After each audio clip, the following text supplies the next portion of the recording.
Good evening, ladies and gentlemen.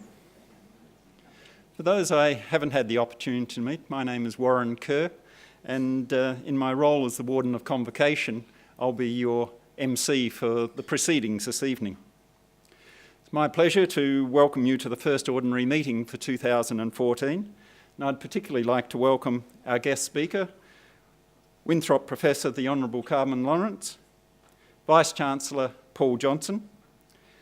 We're expecting the Guild President, Tom Henderson, shortly. Paul McCann, the Deputy Warden of Convocation. Ms Brenda Tournier, the Associate Director for Alumni Relations and Community Engagement. And Jen Parsons, the UWA's new Alumni Engagement Manager. Also like to welcome members of UWA Senate, Council members of Convocation, and of course all the members of Convocation, including their guests and friends. It's great to have you all here this evening. It is the custom of the university and therefore of Convocation to recognise that our activities take place on Noongar land and that the Noongar people are the spiritual and cultural custodians of this land where they continue to practice their values, beliefs and languages. So I'll now declare the meeting open at 6:10.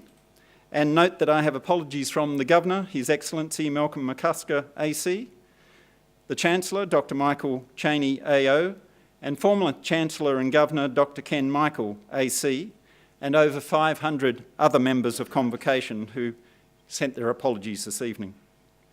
Can I ask if anyone else wishes to propose apologies that have not been recorded? If not, I'll move on to item 1 of the meeting agenda, the minutes of the secondary ordinary meeting held on Friday the 20th of September 2013, which appear at attachment A of the booklet for this meeting. Are there any amendments that anyone wishes to propose to the minutes? If not, as required under item 2, can I ask someone who attended the secondary ordinary meeting last year to move acceptance of the minutes? Dr. Friend-Pat, thank you. And someone to second that motion? Paul McCann, thank you very much. All those in favour? I think that is carried. Can I now move to item 3 on the agenda, which is business arising from the minutes? At the secondary ordinary meeting last year, a query was raised regarding the number of ACROD bays on the campus. While the meeting was recorded, as is being done this evening, it wasn't quite clear. We couldn't ascertain the name of the member who asked the question. However, we have followed up on the information requested, and I can now provide you all with information on the 38 ACROD bays on the campus and the 26 bays that are located off campus to the person concerned if they want to come and see me after this meeting. Item 4 is correspondence, and while Convocation receives enough correspondence to almost warrant its own post office, I just want to bring to your attention one item this evening, and that relates to the excellent response we received from my letter to all members of Convocation late last year, seeking your email addresses so that we can communicate with you in a more cost-effective manner and have the opportunity to introduce electronic voting in the future. In that letter, I promised that all members who sent in responses by the 31st of December would go into the draw for a new iPad Air. At the last Convocation Council meeting, I drew the winning entry and am delighted to inform you that the winner is the Reverend Jessie Allen Williams of Augusta. Unfortunately, she can't be with us this evening, but she is looking forward to receiving her iPad, as it is her birthday this week. And she greatly appreciated Convocation sending her a wonderful birthday present. Now, while I've made it always a habit during my life never to ask or discuss the age of any woman, a habit, I may say, which has stood me in good stead throughout my life, Jessie has given me permission to reveal that she was 89 on Tuesday, but is really looking forward to receiving her present. While we cannot give everyone iPads, we would appreciate you advising the Office of Convocation of your latest address details so that we can keep you informed of alumni activities and the latest information from the university. Now, as decreed in the UWA statute, in item 5 this year on the agenda, the first item of business for the first ordinary meetings each year is the results of the election for the warden, the deputy warden, the Convocation elected members of the Senate, and the Council of Convocation. This year there are elections for 3 positions on the Senate and 8 positions on the Council of Convocation. Last year, Convocation Council, on the advice from our Statutes Committee, took a decision to outsource the conduct of these elections to the WA Electoral Commission. Not, I may say, the Australian Electoral Commission, so we didn't have to worry about any lost votes, but the WA Electoral Commission. The reasons for this decision were to utilise the specialist knowledge and expertise of the WA Electoral Commission in organising elections, to reduce costs as the WA Electoral Commission was able to conduct the election more cost effectively, given that it's their core business, to free up resources in the Office of Convocation who would otherwise be engaged in conducting the elections, and to encourage greater participation in the electoral process, as anecdotal evidence suggested that many members of Convocation often did not realise that they were receiving voting papers when they were enclosed in the first edition of UniView each year. I'm pleased to report that under these new arrangements, the postal ballot conducted during February and March this year has successfully addressed each of these issues.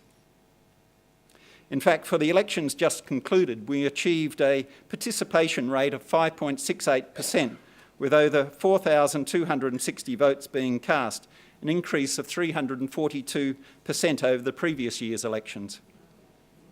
Now, while that mightn't sound like a lot, this is significantly above the participation rate achieved in similar elections by the University in Melbourne and Adelaide, which was 4%, and compares favourably with the top performer, the University of Sydney, which held elections for 5 vacant positions on their Senate during 2013 and achieved a response rate of 6.3%.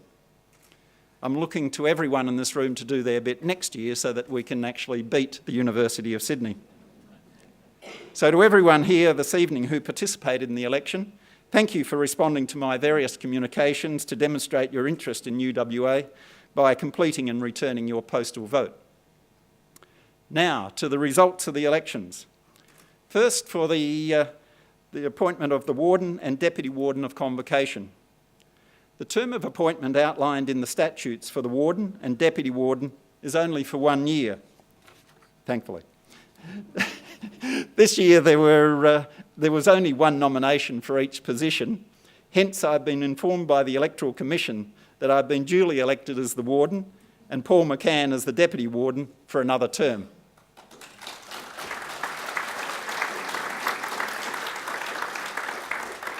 Thank you very much. However, if anyone wishes to take on either of these roles for 2014, please see myself or Paul after this meeting, and I'm sure we can make suitable arrangements. The major interest generated by the election was undoubtedly for the 3 Convocation elected positions on the Senate. This year, 15 candidates contested these 3 positions, and last week I was informed by the WA Electoral Commission that the following 3 nominees had received the highest number of votes. Could I ask each to stand as I call out their names? Hilary Silbert.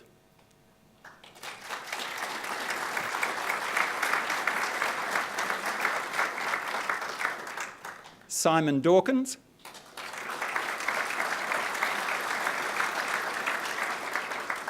And Quang Lai.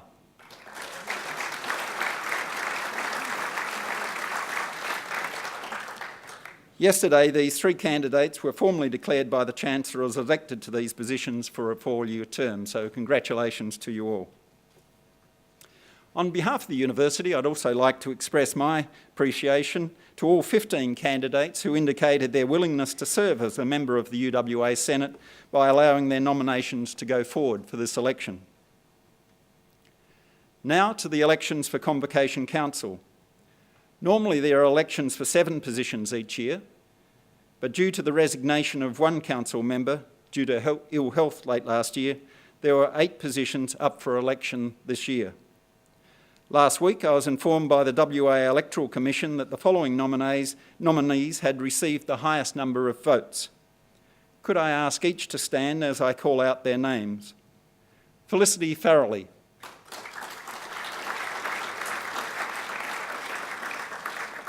Jonathan Strauss.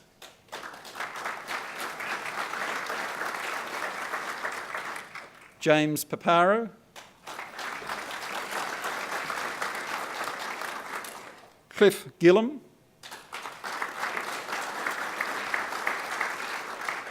Colin Campbell-Fraser, right down the back. Pauline Tremblett, I think, is on leave at the moment. Is that correct? Yes. Yep. And Clinical Professor Leslie Carler,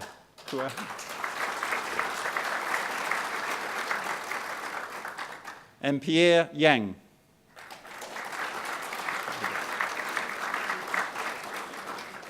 I therefore have pleasure in formally declaring them elected to the Council of Convocation and look forward to working with them during my term as Warden. I now wish to pay tribute to two members of Convocation Council who completed their term this week but did not seek re-election. On behalf of Convocation Council, I wish to thank Terence Cheong and Dr. Fran Pess for their service. We shall miss their input and wisdom.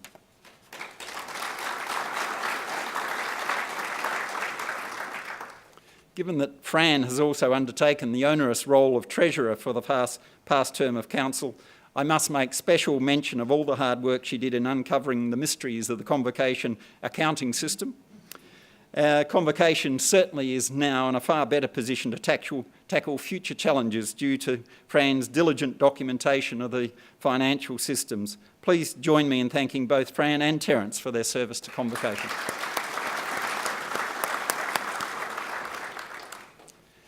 We now come to item 6, the Vice-Chancellor's report.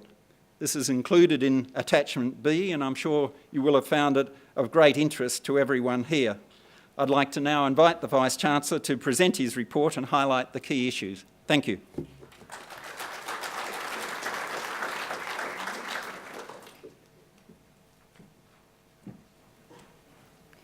Thank you very much, Warren, and thank you for the opportunity to come along and say a few words about the university. My report is contained in the agenda papers for this meeting of Convocation. You're able to read. I'm happy to talk about any items that are in that, or indeed any other items if you have questions. But I thought I would focus on a couple of issues which really embrace many of the aspects of the operations and the ambitions of the university. The first is the university's strategic plan. Management has been working on a new strategic plan which has been taken to Senate and agreed by Senate, and that plan will be taken out across the university and across the entire university community, including Convocation, over the next several weeks. I'd just like to say a few things about this strategic plan, which is to cover the period 2014 to 2020. In this plan, we identify three key areas of focus for the university, or three key pillars. They are, perhaps not surprisingly, education, research, and community and engagement. And we then have also identified a principle of operational excellence which needs to apply to all of the university's internal operations in order to support our education, research, and community engagement missions. I emphasize operational excellence because it is something that, although we have been very clear about our institutional desire to excel in our core operations, our core purposes, we've perhaps publicly at least paid less attention to operational excellence. As I'm sure you are all aware, I needn't remind you that we, for the last 2 years, have been recognized as one of the world's top 100 research universities. We have an ambition to be recognized as one of the world's top 50 universities by mid-century, not just in research, but also in terms of our educational offerings to students. Also, in terms of our engagement beyond the university with community, government, business. But we also need to be operating as one of the very best universities in terms of our internal operations. And I'm devoting quite a lot of time this year, and it's one of the items that you'll see in my report. I'm devoting quite a lot of time to developing a process for ensuring that we operate efficiently and effectively. One of the things that we have to do is modernize. We recognize that the great majority of visitors who come to the university now visit us virtually by way of our website. Many of our students and others wish to transact with the university when they're enrolling for courses or changing their class allocation in terms of their timetable. They wish to be able to do that electronically. In fact, they wish to be able to do it whilst walking around campus, transacting on their iPhone or other device. And actually, we're still a very heavily paper-based university. We do paper really well.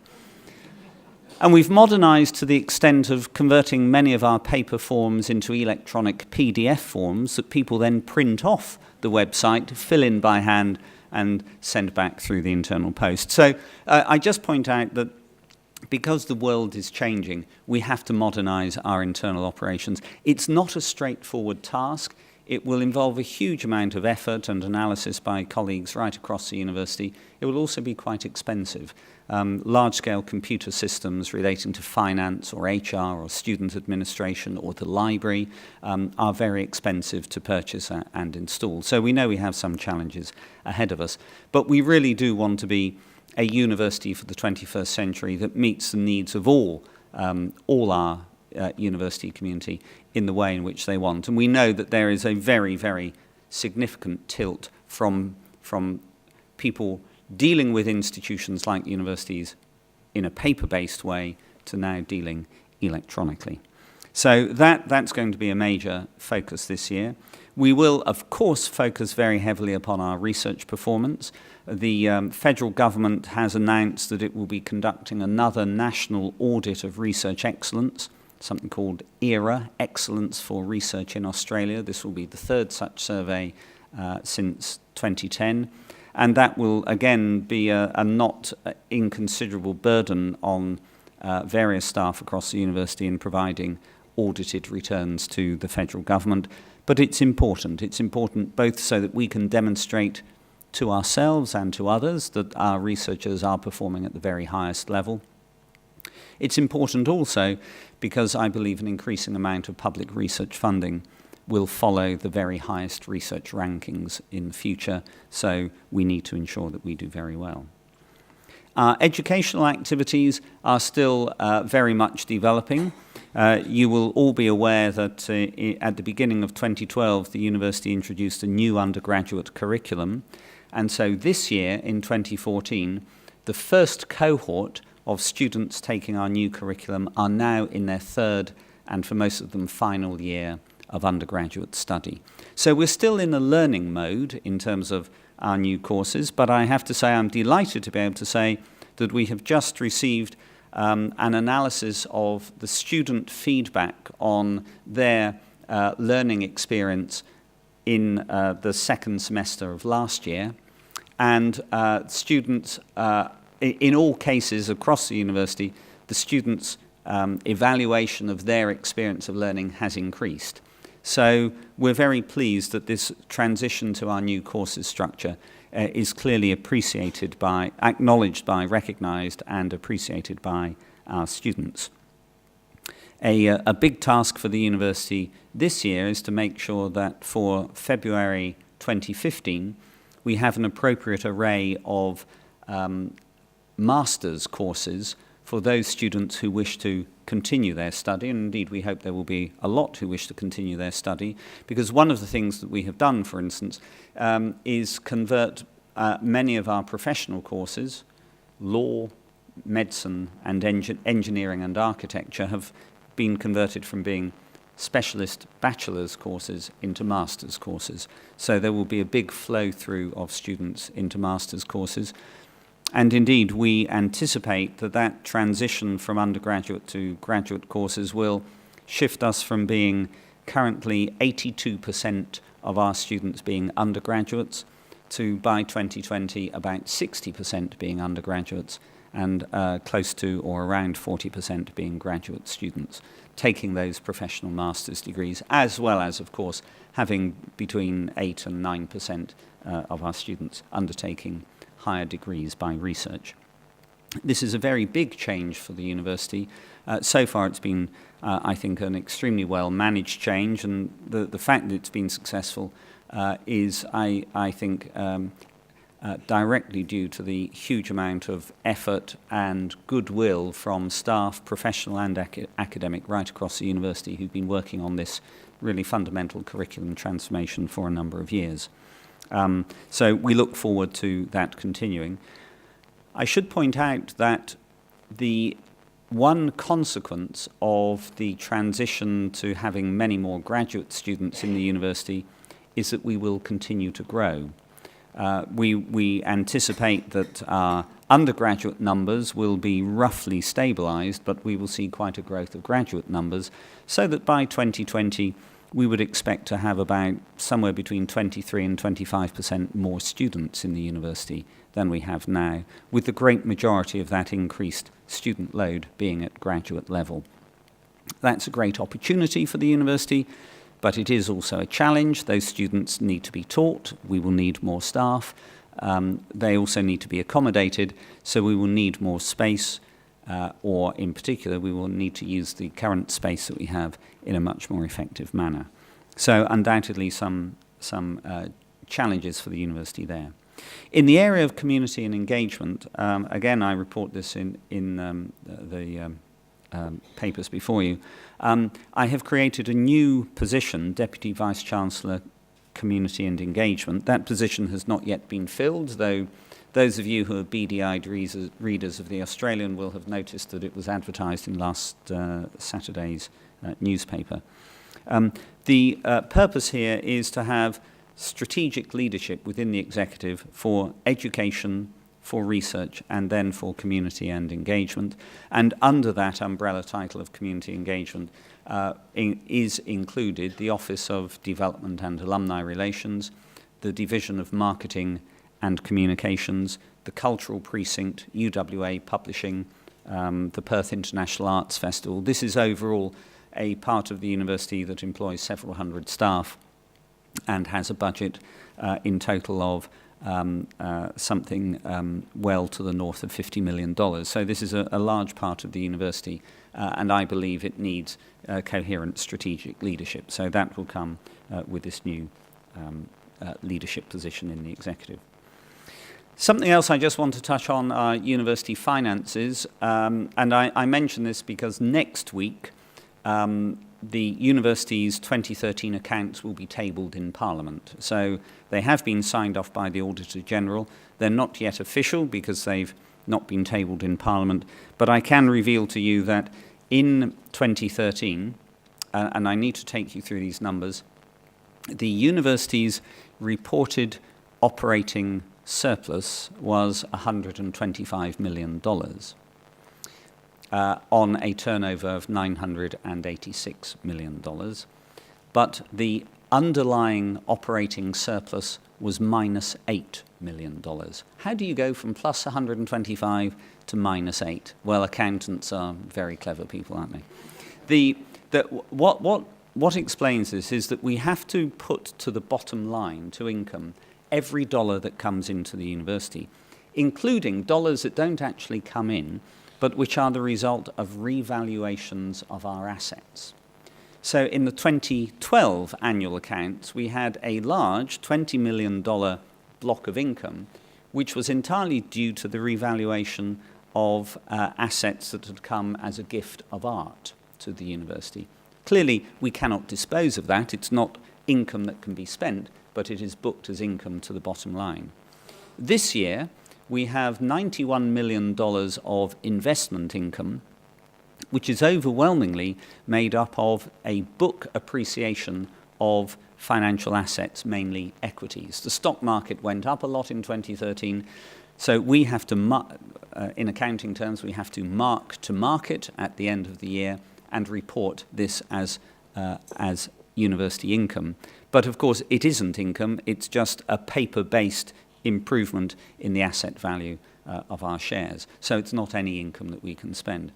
We also received, through the tremendous work of the Office of Development and Alumni Relations, we received $36 million of donations last year, including, as I report, $10 million from Greg and Kay Poach. That was received in October. I flew to Sydney and came back with a cheque for $10 million in my pocket. That is reported as income, but that $10 million will be used to support and finance the Poach Centre for Indigenous Health in future years. So again, it's not free income that we can use on anything. So we also look at the underlying position, which is what income do we get from running our core operations, our teaching, our research and so on, and what do we spend on running those core operations?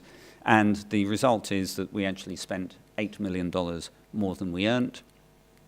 That's better than most of the previous 8 or 9 years, where on average we've spent between $20 and $30 million more than we've earned. Of course, you can't keep doing that in an organisation like a university, or indeed in a household. And one of the consequences of the last 8 or 9 years is that we've actually run up quite a lot of debt, run down our free cash reserves. So we now have to take a bit of a deep breath and say, from now on, we have to live within our means. That doesn't mean we stop doing things, but it does mean we have to focus very much on revenue. In 2014, this year, the university's turnover will be more than $1 billion. This is a very large and complex organisation. We have almost 5,000 staff. As I say, a turnover of over $1 billion.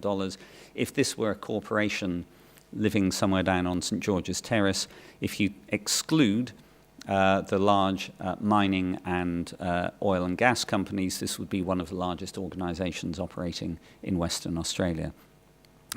We therefore have to manage the institution in exactly the same business-like way that any other billion-dollar organisation is managed, but our core purpose is, of course, our education, research and engagement with our community. Let me emphasise, engagement with the community is crucially important, because if we go back to our Act of Foundation in 1911, the UWA Act, it defines the fundamental purpose of the university as being to advance the welfare and prosperity of the people. And so we can't do that just by looking inwards at what we do in terms of education and research. We also have to look outwards in terms of engagement with the community. That's perhaps enough from me. As I say, I'm very happy to respond to any questions or talk about any of the other items that are in the report that I've circulated. Thank you.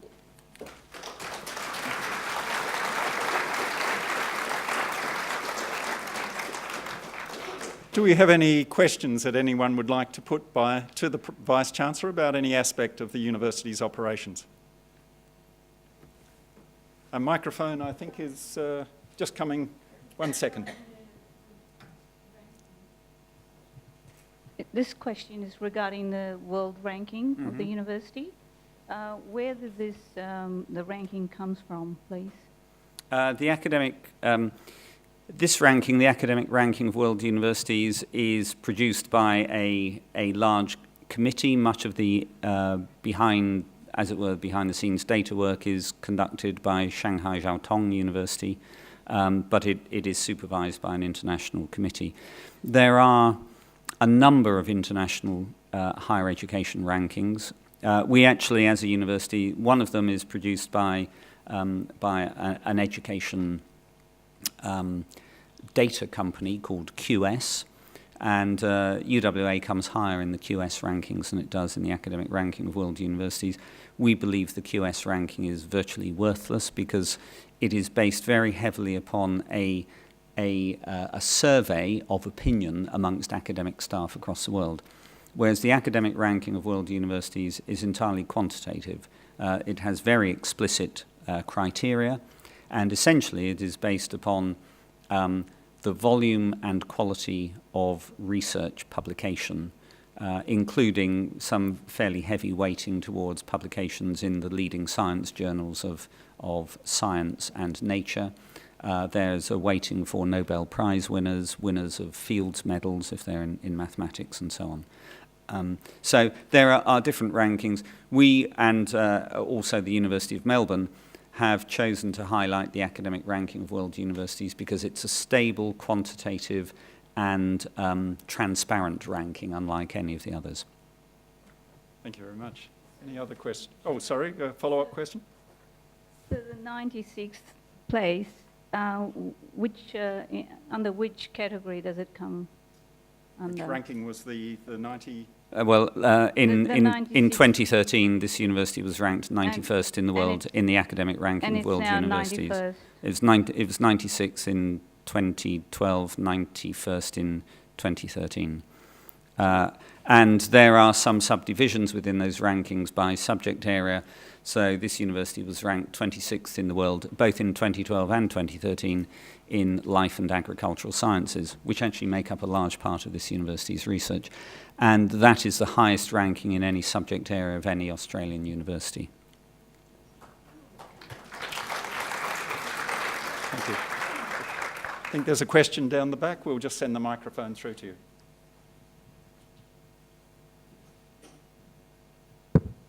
Thank you, Vice-Chancellor. May I ask a question about education futures?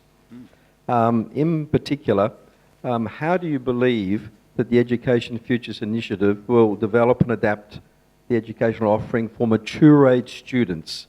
I ask this in particular generally, but also to technology, because the base for mature age students is growing, and as a body, we're becoming more and more important. And our dynamic is a little bit different from undergraduates or those who have just come straight from school. Yes. Well, thank you for the question. I absolutely agree with the premise of the question. I think the requirements of mature age students are very different from those of undergraduates. So one of the things that we're now actively looking at is the way in which we structure and the way in which we deliver different programs. As I mentioned earlier, we will be putting a lot of work into master's programs, so this year and in future years. It's my expectation that undergraduate courses will continue to be delivered primarily on a face-to-face basis, on campus, over 2 semesters, with long and languid vacations between 2 semesters, because that's what undergraduates expect, both to go out and work, but also to travel and so on. Once you get to the master's level, and I should point out that many students take a master's degree not directly from undergraduate, but they've gone out into the world of work, they then come back to take a master's degree. They are focused, they're older, one would hope, wiser, certainly better at time management, and usually focused on undertaking their study in a much more concentrated way. So now we have some constraints in terms of how we deliver programs, because there is a regulatory body called the Australian Qualifications Framework Committee, which determines how much content is in any degree program at any level and how it can be delivered. But it is our assumption that students taking graduate programs want to get through those programs pretty quickly. And they want to get through them pretty quickly because they are costing them a lot. The cost of a program for a master's student, the cost of the fee they pay, is much less than the cost of the income they are foregoing in the workplace. So typically students want to get through programs early. So students taking master's programs full-time want to do that in a very condensed way. Students who are doing it part-time typically want to do it to fit in with their work and therefore to have access to quite a lot of material that's available online. They want to be able to study when they want to study. And one of the most effective ways of delivering these sorts of programs, along with other things like professional development programs, is to do them in block mode. So you do a lot of independent study with now a lot of material delivered online, and then study in concentrated blocks over 4 or 5 day periods, sometimes with a residential sort of 1 or 2 week period at some point in the year. It's very interesting that just today Harvard Business School has announced in an email to all its alumni that as part of its MBA program, it is now making available 3 units online to anyone, initially to people in Massachusetts, in the Boston area. This will go out much more broadly, and you will be able to take those units and pay $1,500 for the certificate to say that you've completed them. The world of education is changing very, very rapidly. It's my expectation that the world of education in universities in 10 years' time, possibly even by 2020, by the end of our current strategic plan, will look very different to how it looks today.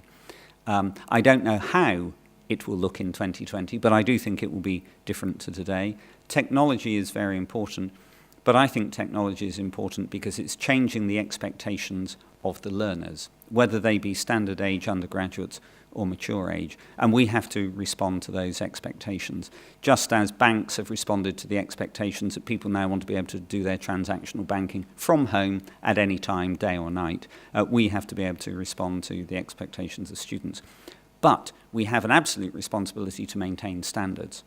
And I would just like to make the point that being responsive to the requirements of students to deliver material in different ways, to assess it differently and so on, is not about handing responsibility for quality to students. It's simply about delivering what they want. And one thing that students don't know what they want is actually in relation to the academic and professional standards in degree programs. That's why they're studying. We have the responsibility in the university to be very clear about always setting high standards, high thresholds, and preserving quality. Thank you very much. Any other questions? One down the front. Arthur, thank you. Vice-Chancellor, our position in the research arena is very well defended. What about our teaching and our support for the teaching effort? Most of the alumni have been through the undergraduate program, not necessarily gone on to research. So what is our measure of our success in teaching? Measuring success in teaching is much more difficult, at least in a comparative way, than measuring success in research, because ideas flow very rapidly, ideas and new knowledge flow very rapidly internationally, and so publication tends to be international, and the take-up of ideas and innovation in academic endeavour flows rapidly nationally, and you can track that in terms of citations of articles and so on. Not the same in terms of teaching and teaching quality. So you might say, given that the majority of students, of undergraduate students here and in every university in Australia, leave university and enter the labour market, you might say, well, one measure of educational success is the extent to which they can get jobs that they want that are well paid. And certainly our graduates have a very high rate of employment in the labour market at good salaries. However, let me draw a caveat around that. Wages are higher in WA than in the rest of the country, so it would be a bit of a surprise if, benchmarked against 39 other universities, our graduates didn't have higher starting salaries than, say, graduates from the University of Adelaide. So there are many, many challenges in evaluating the effectiveness of the educational program. Another way of doing it is to ask students what they think of it, and I mentioned that the student reflective evaluation of teaching, those scores last year, at the second semester last year, had gone up. So students were clearly recognising or en masse were saying that as it were, what they were getting out of their teaching and learning experience was higher relative to the previous cohort. But there is absolutely no way of comparing those sorts of data between universities. So are we doing as well as others or worse than others? Don't know. There's also something, a national survey called the Course Experience Questionnaire, which is a survey undertaken of graduates 6 months or within 6 months of graduation, and it asks them an array of questions. It's not a terribly good survey. We have, in many years, we've done quite well in that. In 2012, we didn't do so well with that survey. Our relative position dropped down. And we don't know why that is, and we need to see whether the 2013 results will be different. The problem is that the government's changed the nature of the survey, so we won't have any direct comparison between 2012 and 2013.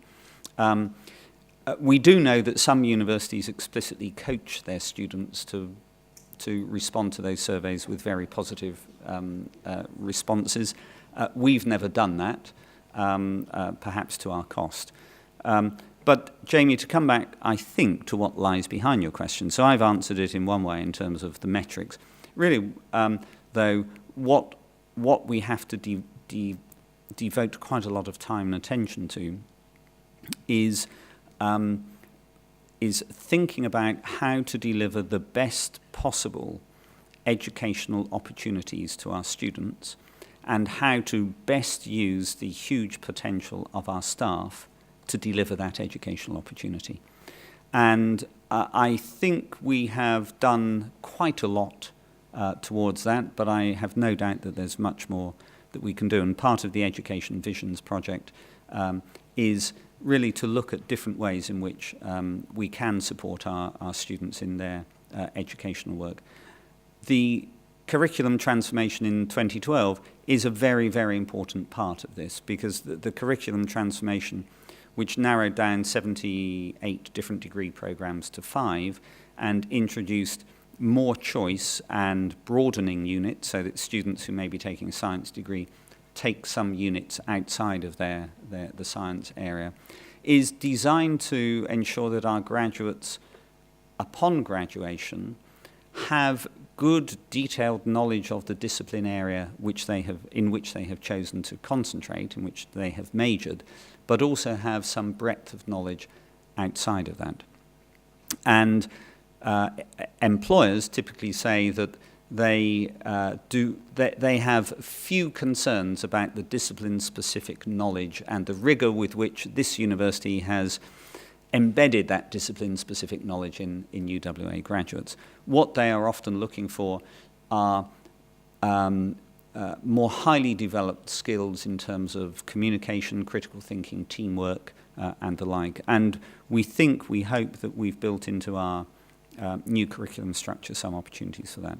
We do know, for instance, that many more students now, whether they're taking science or commerce, are also studying a foreign language. Many more students are now continuing, for instance, to study and participate in music and music performance as part of their degree, whereas in the past, if you were studying medicine, for instance, you couldn't do anything in music. Now you may be on a medicine pathway, but you can also take a music unit. So that, I think, helps us get a broader educational experience for students. But I have no doubt that there's much more we need to do.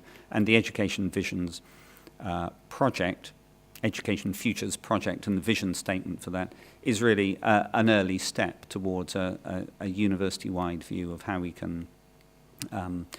can ensure that our educational performance is as good as our research performance. And part and parcel of what we have to do is make sure that our leading educators are as clearly recognized and rewarded as our leading researchers.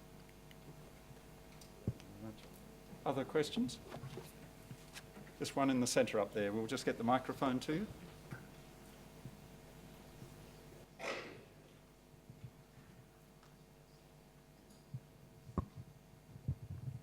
Yes, Vice Chancellor.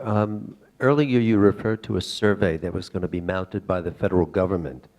Is that going to be undertaken by the ABS? No, it's undertaken by the Australian Research Council, the ARC. Okay. I thought it was going to create jobs, that's all. Thank you. Any further questions? If not, will you join me in thanking Professor Paul Johnson for his report? Thanks very much.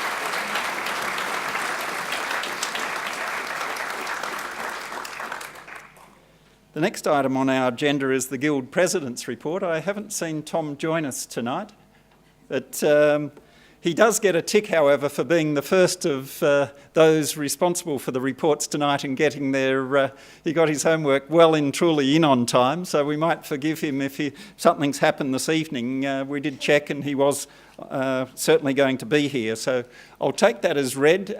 If there's any questions that anyone wishes to raise, we can take those on notice and get answers back. If not, what we will do is proceed to the Warden's report. A query at the back there? We'll try and get the microphone to you. Is this a question on notice, is it? For the Guild President? Yes. Yes, certainly. Okay.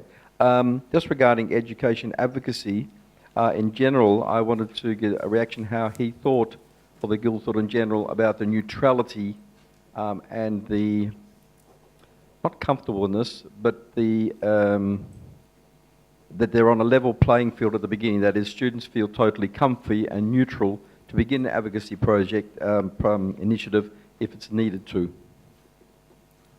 Okay, thank you very much. We have that recorded, so we'll certainly pass that on to Tom and get a response for you. Any other questions for the Guild President? If not, I'll proceed to my report, the Warden of Convocation's report. A full copy of that is at attachment D in the booklet you've received this evening. However, I just wish to comment on a few of the major issues that we'll be addressing both this year and in subsequent years.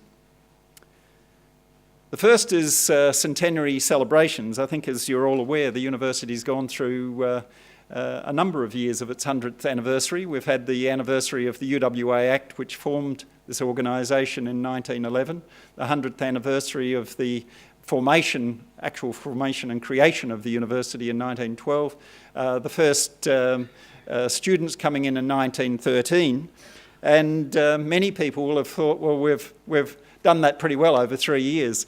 The one thing that is of great interest to Convocation, however, and I think is worth celebrating, is that this year we celebrate the first graduate of UWA. And it's an interesting story how a graduate of UWA, starting in 1913, actually ended up graduating at the first graduation ceremony on the 29th of July, 1914. This was a graduation ceremony conducted in the ballroom of Government House, and Edward Sidney Simpson was the first person to receive a degree from the University of Western Australia who actually undertook work. There are a number of honorary degrees and various granting of people who had passed similar degrees in other universities and were then recognised by the university. But Edward Simpson was the first one who actually went to classes, did the coursework, and then was accorded a degree from this university. For a mineral-rich state, he's actually the first graduate from Central Casting, as the Vice-Chancellor said to me in a discussion we had just prior to Christmas, given that during his career he was the Chief Chemist of the WA Mines Department and later Government Mineralogist and Analyst, as well as writing over 100 scientific books and papers, including the publication A Key to Mineral Groups and Species and Varieties and the reference term Minerals of Western Australia. In addition, he took on a extensive number of voluntary leadership roles, including his appointment as a member of the UWA Senate. Based upon the excellent research undertaken by Jenny Bevan from UWA's School of Earth and Environment, we now know far more about his remarkable contribution to Western Australia in the fields of geology and mineralogy. For those who are wondering how he did it all in 1 year, he was a graduate of the University of Sydney with a Bachelor of Engineering with first-class honours from Sydney University, but felt at a mature age student, that he wanted to know more about the field of geology and thus enrolled at UWA in its initial year. He was then granted a number of credits for the subjects he took and was able, therefore, to have graduated in 1 year with a Bachelor of Science, majoring in geology with first-class honours again. So on the 29th of July this year, we look forward to celebrating the centenary of his graduation as the first of the 100,000 graduates that have now followed in his footsteps. So I think a significant achievement. The Vice-Chancellor mentioned the work that's being undertaken in the Senate and the Executive on a strategic plan for the University of Western Australia. Over the past year, a Convocation Council working group has also been hard at work developing a strategic plan to ensure that the roles and activities of Convocation dovetails with that of the university overall, and specifically with the Office of Development and Alumni Relations. Late last year, the timing of this task was modified to align with the university's program for a major review of its strategic plan, and as you have heard, that we're on the final leg of that finalisation of that strategic plan. Last week I had some very productive discussions with the Senior Deputy Vice-Chancellor, Professor Alec Cameron, and the work we have done is in the final phase. So once that's published, we'll be able to shortly thereafter publish the Convocation strategic plan. We'll put it on our website, and certainly it will be a topic of discussion for our next ordinary meeting. Another initiative that ties in with that work is a discussion paper we're currently preparing for Senate on behalf of Convocation Council, titled Convocation Futures. And it's examining the potential we have to improve the way in which our university will engage with our graduates and alumni. This is being developed in concert with the Office of Development and Alumni Relations and is currently a work in progress. So I look forward to reporting that at the next ordinary meeting. Another initiative that we are investigating is that I referred to earlier, which is to actually come up with a far more cost-effective approach for undertaking elections. One of those initiatives is looking at electronic voting, and to do that we have two major issues. One, to get the email addresses of all those eligible to vote. The second one is that because the statutes and the UWA Act was written in a very prescriptive form originally in 1911, there are a number of modifications we'd need to make to the statutes to actually allow us to implement electronic voting. There's been quite a bit of work done in that area, and I'd like to commend the convener of the Statutes Committee, Deputy Warden Paul McCann AM, for his leadership of that initiative. In terms of scholarships, prizes and awards, as outlined in the booklet this evening, one of the key ways in which Convocation addresses its promotion of excellence role is through the allocation of prizes and awards to promote academic excellence. Each year, Convocation provides 50 prizes and awards, and we are keen to increase both the number and the financial quantum of these awards. Over the past 12 months, a considerable amount of work has been undertaken by the Awards Committee to realign these prizes and awards with the new UWA course structure. Due to her excellent role undertaken by Clinical Professor Leslie Carler in her role as convener of the awards, we have also made substantial improvement in progress in increasing the number of these prizes and awards and in receiving increased funding from some of these awards. For example, with the generosity of Professor Bryant Stokes AM, for the next 5 years, the Matilda Award for Cultural Excellence will be funded at the increased amount of $5,000 per annum. Since the last ordinary meeting, Convocation has also arranged another very successful 50th reunion luncheon for all graduates of UWA who graduated during 1963. Planning is now underway for this year's 50th reunion for the graduates of 1964, and I'm told they're a very illustrious bunch. This will be held on the 31st of May in this venue, the University Club. For each of these events, a souvenir booklet is produced containing the biographies of each of the graduates of the reunion year, and given that considerable time and effort that is required to prepare for these reunions, I wish to thank Pauline Tremlett, Joan Pope and the Outreach Committee chaired by Tracy Taylor for all their good work on these events.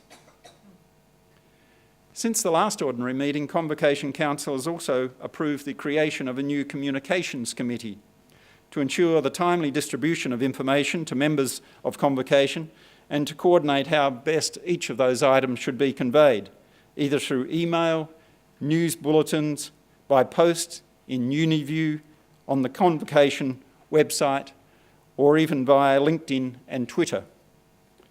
given the increased engagement that is being achieved through these improved coordination of communications, I wish to commend Arthur Hemster and his committee for their enthusiasm and dedication to this task.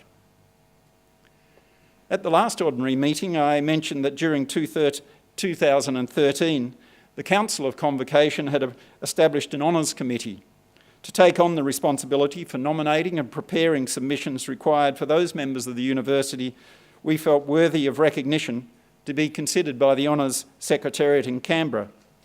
I just wish to remind everyone here tonight that the first step in that whole process is for members of Convocation to send in nominations that they believe should be considered. We have a confidential email address which will come straight through to me. It's just simply warden@convocation. If you have nominations and ideas, please send them through and then we'll then follow up with you. Another initiative of the current council has been to establish a membership committee to fully consider the implications of each membership category. And I've outlined the reasons and background for that in the booklet this evening. Dr. Susan King and her membership committee have taken on the challenge of addressing the issues associated with that and a multitude of others, and is expected that these improved arrangements will be considered by the Council of Convocation later this year, so I'd like to commend the work of that committee as well. We've also looked at reaching out to many other organisations in the university who have both membership within the university and also alumni. That's many of the colleges of residence, but also the UWA Sports and Recreation Association. We've had a number of discussions with them about in their role in terms of the sporting side, which normally in the teams are a whole range of activities that include both alumni as well as undergraduates and graduates. And as you may be aware, Convocation sponsors a number of awards for sporting excellence, including the Sports Star of the Year award and 2 sports scholarships. And I had the delightful pleasure only a week or 2 ago with Professor Leslie Carler of presenting the awards to the male and female Sportsmen of the Year. Over the past 6 months, we've also made substantial progress in collaboration with the Office of Development and Alumni Relations through regular meetings with the Associate Director of Alumni and Community Relations, Brenda Tournier, who took up this role last year. Earlier this year, Jen Parsons joined her as the Manager of Alumni Engagement. And Jen, if you wouldn't mind standing up so that everyone knows Jen is now on board and doing great things in that area. As a result of these discussions that we've been having on a weekly basis, work is now progressing on a number of potential initiatives, and we're all looking forward to improving our engagement with UWA's graduate community. I'd now like to introduce Brenda and ask her to say a few words about her roles and experience since joining UWA in this position. Brenda.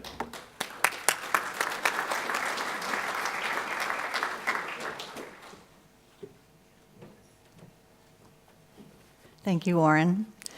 Good evening, Warden, Vice Chancellor, valued members of Convocation.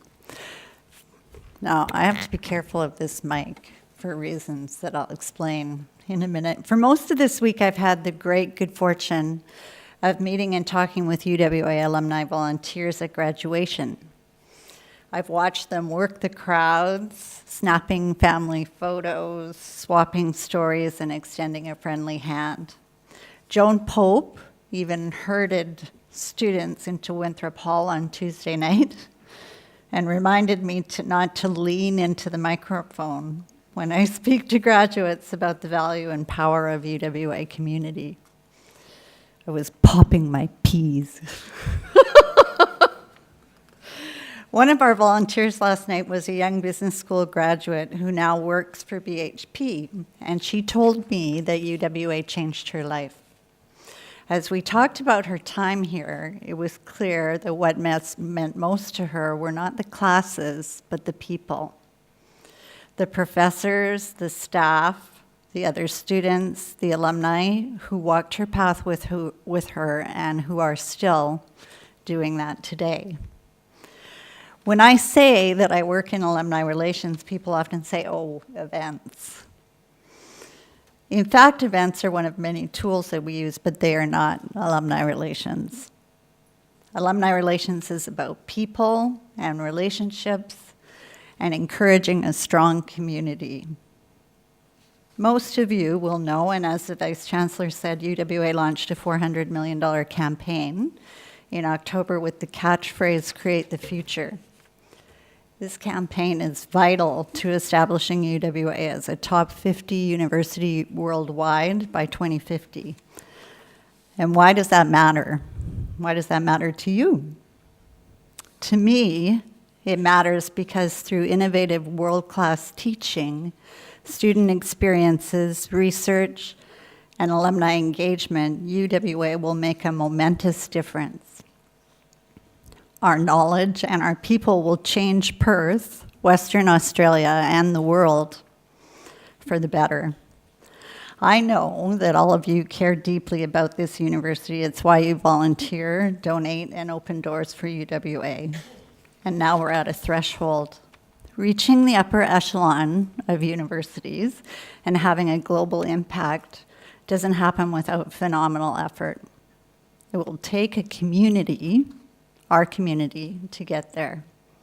It's been almost a year now since I arrived from Canada to Australia and UWA for a job that was created out of the university's commitment to community.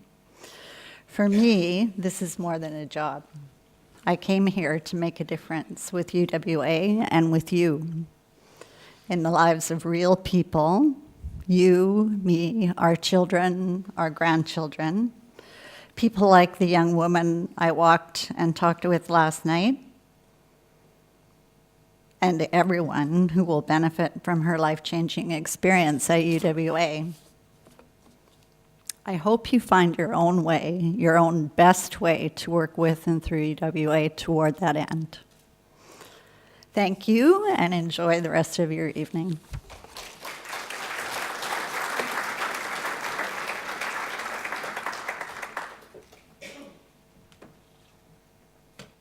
Thanks very much, Brenda. The next item on our agenda for this first ordinary meeting is the Convocation Officers' Report.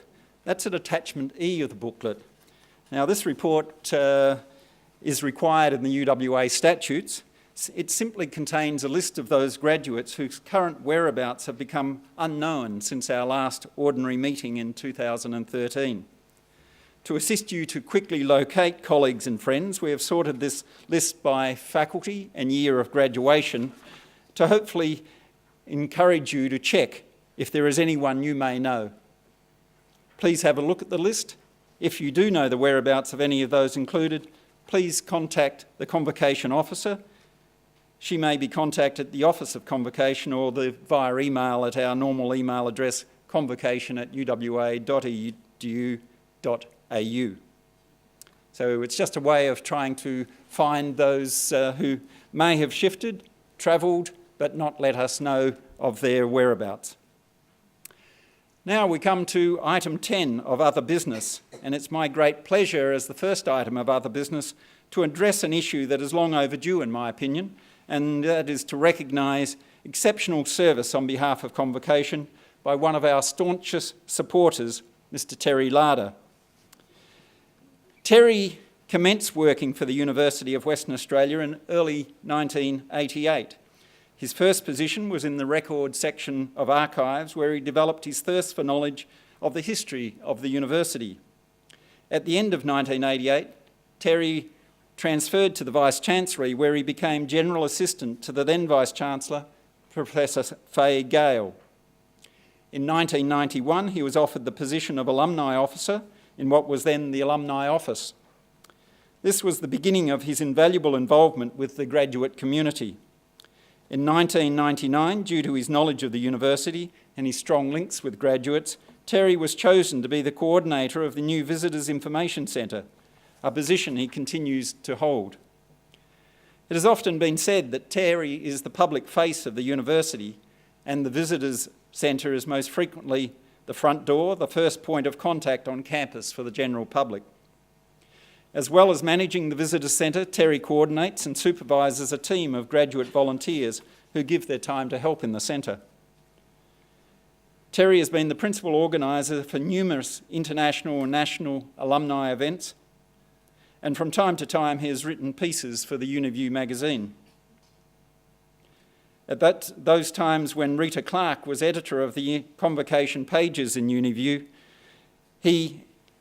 at the time she wasn't available, he actually went ahead and prepared all that and willingly gave his assistance to the extent of writing and editing material and layout of the pages, and continues to have a great involvement in many of the current events. He's always present at ordinary meetings where he helps to welcome graduates, a great many of whom he knows by name. He often acts as Convocation's official photographer, all in his own time, and he's always on the lookout for information that can help Convocation keep abreast of what's going on and keep its records up to date. Mrs. Jane Green, a graduate volunteer at the centre, says of Terry that he brings great energy and enthusiasm to his job, and that is displayed in his constant willingness to not only assist the visitors of the centre, but to assist his volunteers and fellow staff. He is generous both with his time and his vast knowledge of the university.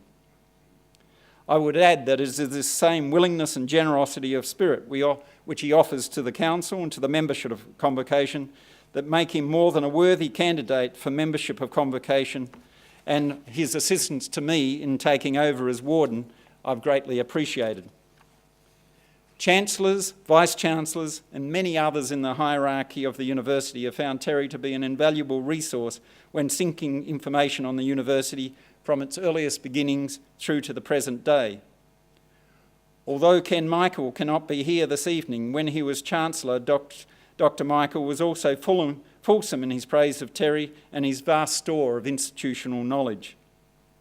If I could ask Terry to come to the podium, in recognition of his service to Convocation, I'd like to present him with a Convocation medallion and a certificate commemorating his contribution to Convocation.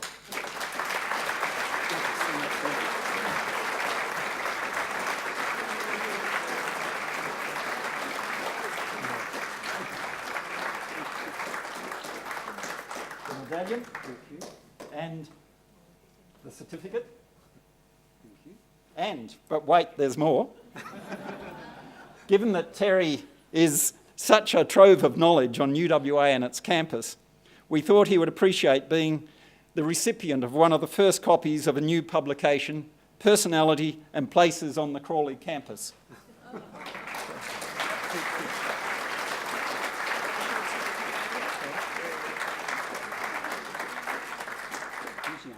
Yes, usually you're there. Now, for those of you who may not be aware that this publication has just been finalised, it's a wonderful booklet put together by Dr. Joan Pope, OAM, Wendy Berman and Ron Bondicott, AM, and outlines the history of the people and the places in the university campus that bear their name. For each personality, the authors provide a brief overview, a photograph of the person and a photograph of the named place. The booklet will be launched at the Lawrence Wilson Art Gallery on Tuesday the 13th of May at 5 p.m. Everyone here tonight is present. Everyone present here tonight is invited to join the UWA Historical Society and the authors to celebrate a unique publication for the university. Attendance is free, but numbers are limited.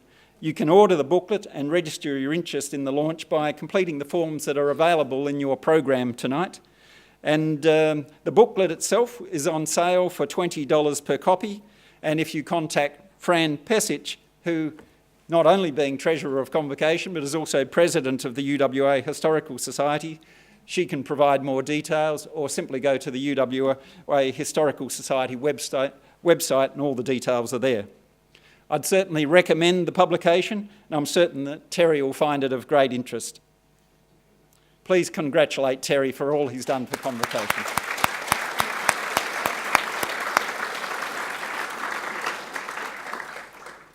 Now, do we have any other items of general business? I think Joan Pope would like to foreshadow one item. Could we have the microphone down? Warden, because I have been looking into the 1964 history for our 50th anniversary, and being well aware that it's 50th anniversary of the New Fortune Theatre, and obviously the Arts Building. It's also the 50th year of the Reed Library, and I've been asked by Erin Fraser, who's the manager of Special Collections in the Scholars Centre, to please ask anyone in Convocation, we of a certain age, do we have any memorabilia at all? She's desperate for things like, what was an ID card that you might have had in the 1970s? When did ID cards for the library come in? Have you by any chance got an old fine or something like that? Not to pay it, because she's very rapidly trying to get together a big display for the library. It was formally opened, of course, in 1965 by the then Premier, Claire Van. But Erin is really urgently wanting any memorabilia about the Reed Library, so please get in touch with her or any of us. Thanks, Warren. Thank you very much, Joan. I think that's a subtle reminder for all of you who still have books from the library that they'd like them back. Any other business items that anyone wishes to raise here this evening? Over there with the microphone. I don't know if this is in the right context or not, but I was wondering if a closer look could be had at the nexus between the HDR courses and the master courses under the education. The HDR courses and the master's courses. Yes, the actual connection between them, whether they're seen as separate courses or one leading on to the other, particularly in the context of study abroad and exchanges. Thank you so much. Okay, study abroad and exchanges. Would you mind just giving your contact details to Arthur, and we'll certainly follow up on that. Thank you very much. Any other items of general business that anyone wishes to raise? If not, I'll then declare the first ordinary meeting of Convocation for 2014 closed at 7:18. It's now my great pleasure to introduce our guest speaker for this evening, Winthrop Professor the Honourable Carmen Lawrence. After training as a research psychologist at UWA and lecturing in a number of Australian universities, Dr. Lawrence entered politics in 1986, serving both at state and federal levels for 21 years. She was at various times WA Minister for Education and Aboriginal Affairs, and on the 12th of February 1990 became the first woman Premier and Treasurer of the state government when elected as the Premier of Western Australia, a position she held until February 1993. She shifted to federal politics in 1994 when she was elected as the member for Fremantle and was appointed Minister for Health and Human Services and Minister assisting the Prime Minister on the status of women. She held various portfolios in opposition, including Indigenous Affairs, Environment, Industry and Innovation, and was elected National President of the Labor Party in 2004. She retired from politics in 2007 and is now a professional fellow at the University of Western Australia, where she's working to establish a centre to research the forces driving significant social change in key areas of contemporary challenge, as well as exploring our reactions to change. Given the changes that are now besetting universities worldwide, she has accepted our invitation this evening to speak on the topic, An Avalanche of Change, Will Universities as We Know Them Survive the Onslaught? Please welcome Winthrop Professor the Honourable Carmen Lawrence.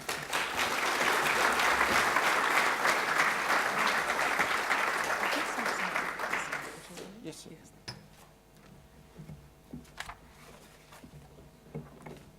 Just going to swap folders here. Vice-Chancellor, Warden, invited guests, it's great to be here with so many people who are graduates of this university. And my reflections tonight are based really on a return to UWA after a 20-year absence in politics. People sometimes ask me why I got into politics, and I say it was a moment of weakness. For over a decade at UWA, from 1965 onward, in fact, so I'll be coming up for one of those at least first-year things, I was an undergraduate, I completed my PhD here, and taught in various faculties. However, in addition, during my time in politics, as you've heard, I maintained and still maintain a very active interest in education generally. I was on the Gonski panel, and on higher education as well, and on research and scholarship. following the ups and downs of funding and reforms to the sector. I've now been back here at UWA for several years, teaching third-year psychology undergraduates. Wonderful students they are. Supervising honours and PhD and master's students, being involved in research projects on climate change and fire preparedness, which are unfortunately related, taking part in UWA committees, and regional recruitment of international students for the science faculty over the last few years. So mine, I guess, can be said to be an inside-outside perspective, and I hope it's a useful starting point for our discussion. I'm sure that all of us here are all too aware that the state of higher education in Australia is not often the subject of sustained and informed public interest. If you look at the number of times there's really discussion about higher education in the broader community, it's very rare, which is surprising given the amount of money, energy, and focus that is given to getting young people into universities in the first place. Then everyone seems to forget about it. We got them there, and that's the end of the story. It seems that the attention of many in the community is piqued, unfortunately, only by unusual research topics, which then become a focus of criticism about waste and irrelevance. As with a lot of institutions in contemporary societies, universities seem to have embraced rapid and more or less permanent change, talking a lot about adaptation. They've embraced it, it would seem, as crucial for their survival. In a sense, they're answering this question here by saying they have to keep evolving, they have to keep changing. Although I think it's fair to say that the proponents of such change don't often stop for long enough to properly assess whether the change has been beneficial or whether some of the unforeseen consequences are more damaging than any benefits that result from the change. And I put the political class firmly at the top of that list. They'll change policies without ever having seen whether they work or not. Where universities may once have been bulwarks against ephemeral enthusiasms, providing for the possibility of unhurried and reasoned deliberation, they've now embraced the language and practices of the market. Not all bad, but unfortunately, in my view, corrosive, responding to every perturbation in fashion and preference. As Mark Roeder argues in his book, The Big Mo being short for momentum, our obsession with speed and efficiency is undermining our capacity as a civilization to reflect on and confront the more pressing issues of our time. As he says, it blinds us to the true nature of the problems we face. For example, we've just been through what many have described as the second worst financial crisis in history, that's globally. Yet there's not been a concerted effort to overhaul the global financial system. There's been tinkering at the edges.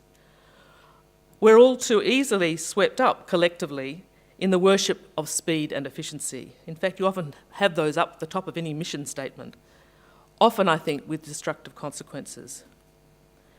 In starting our discussion about how universities will survive the onslaught of continuous change, I'm acutely aware of the hazards of prediction. What we're being asked to do here is to see around corners, to anticipate changes to society and technology and the impact of current practices and policies, as well as those yet to be devised. This, of course, is an extremely difficult task, no less so because we're talking about education. But it's fair to say that in the current political environment, and I mean that in Australia generally and globally, universities are under considerable pressure to provide more and better education for an increasing number of students at a lower cost per head. Some of those things don't gel if you think about it. The reasons given for this expansion are usually instrumental and economic. More people in the workforce, better skills, increased economic growth, and so on. In addition, there's an expectation that universities will play a key role in solving some of the massive global challenges that we're confronting: climate change, resource insecurity, poverty and inequality, social conflict, and burgeoning population growth, to name just a few. In contemplating the enormity of this task for universities, I have to confess I'm not confident of our collective capacity to face these issues, let alone craft workable solutions. However, I do believe that universities should be crucial players, but sometimes I think not in the way that's usually prescribed. The prescriptions are usually around science and technology solutions and the greater commercialisation of research. These are important things, but I don't think they'll necessarily solve those big challenges that I mentioned. And while these technical fixes may be important, they're not sufficient in dealing with these global problems. Creative and committed citizens are crucial.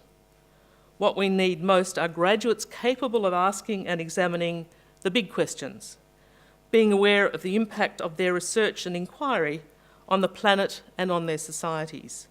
What we need is humility, not hubris. This means that universities should take seriously the task of opening young people's eyes to the exciting possibilities of the world beyond the obvious. I come across a lot of very nervous undergraduates who are always worried about whether they're doing the right thing. It concerns me that there are so many of them willing to conform as their first impulse.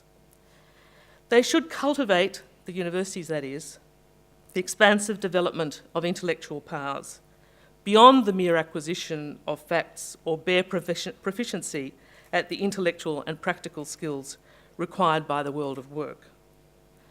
I think if we're going to ask the question that I've posed, we have to ask which characteristics of the many that have been embraced during the long evolution of the idea of a university remain non-negotiable.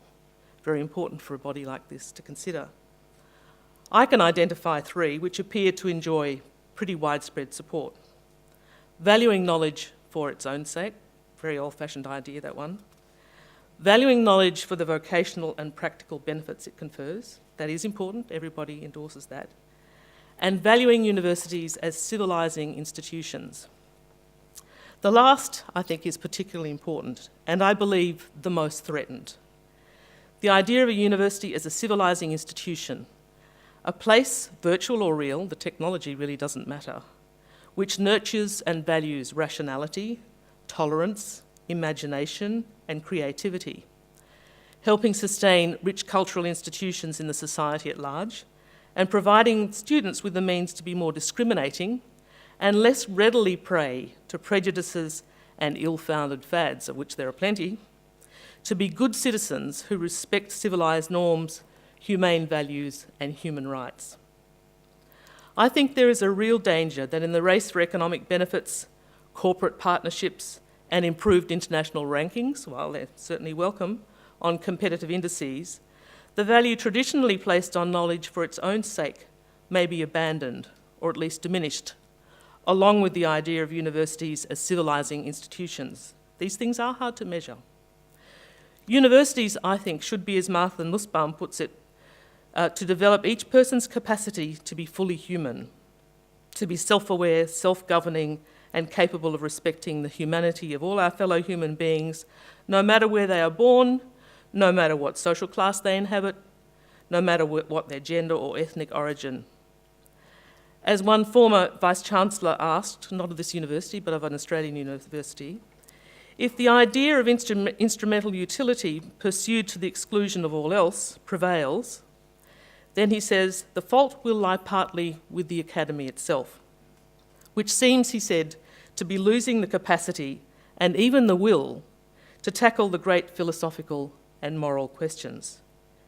He argued, and this is only a couple of years ago, after he'd retired, I'd have to say, that while universities are wonderfully adept at pushing back scientific and technological boundaries of human knowledge and skill, they have become, he says, less willing, less confident, and less able to offer students clear alternatives to the materialist doctrine of instrumental utility, implying as it does that tackling material needs, solving economic problems, and securing economic growth are all that is required of our universities.